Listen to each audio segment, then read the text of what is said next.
What do you think? Sammy Morrison from the TUV has contacted the Nolan Show this morning. Good morning, Sammy. Good morning, Stephen. Go ahead. Well, I think it's quite scandalous what the proposals are. I mean, MLAs are saying, well, we don't know what this is going to be. We don't know what the final decision is going to be. And yet, when we look at the legislation, which was only published on Tuesday, we find that they're telling the review panel that they must look at this within the context of other legislatures, knowing that the legislators which they have specified all have higher pay rates than those for MLAs. So, I mean, this is a predetermined outcome.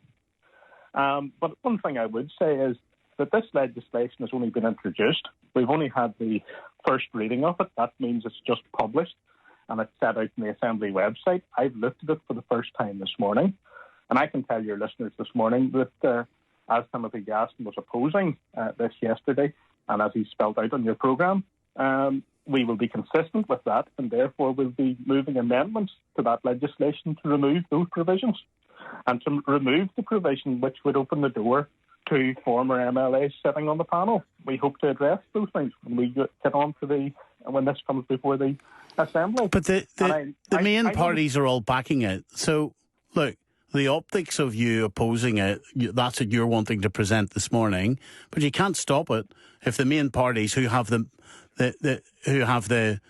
massive mandate compared to yours from the public, you're not going to be able to stop this.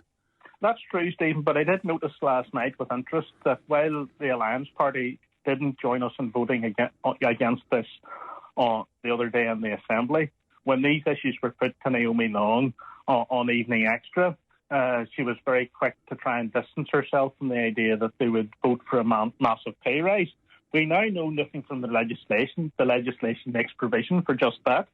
I would hope that the Alliance Party, having reconsidered their position in light of the light which has been shown on this issue, in light of the public outrage that has been generated, will reconsider their position. And when we move amendments to the bill to remove those provisions in it, that they will back us.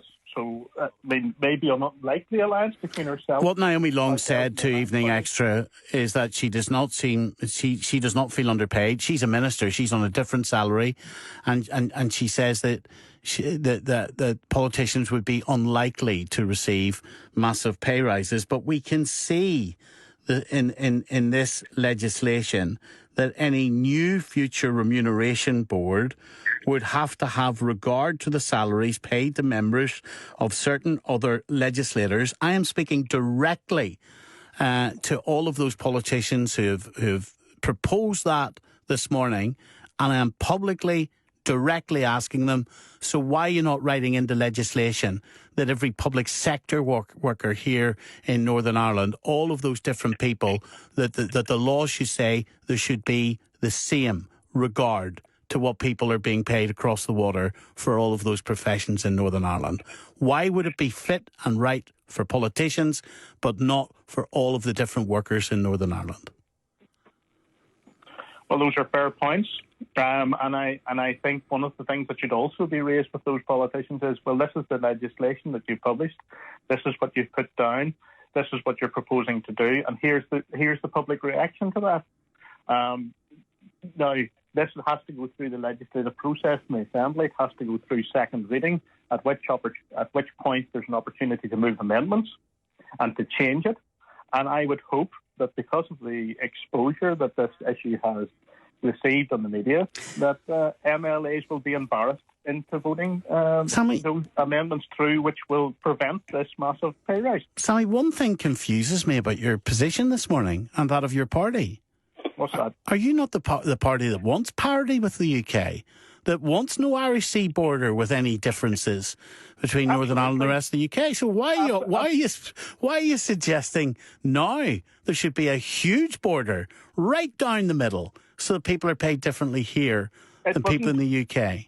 It wasn't the TUV who voted for the sea border down there. No, but the principle of other political parties, and a consequence of that, Stephen, is that MLAs voted of their own free will to surrender influence and power over 300 My areas of question law. is, for a party that says that you want people here and laws here and policies here the same as the rest of the UK, how come you've done an about turn this morning?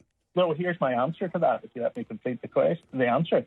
I am saying that having voted for an Irish sea border, having decided that they as MLAs should not decide 300 areas of law, they themselves have decided that this legislature isn't worth as much as anywhere else in the United Kingdom.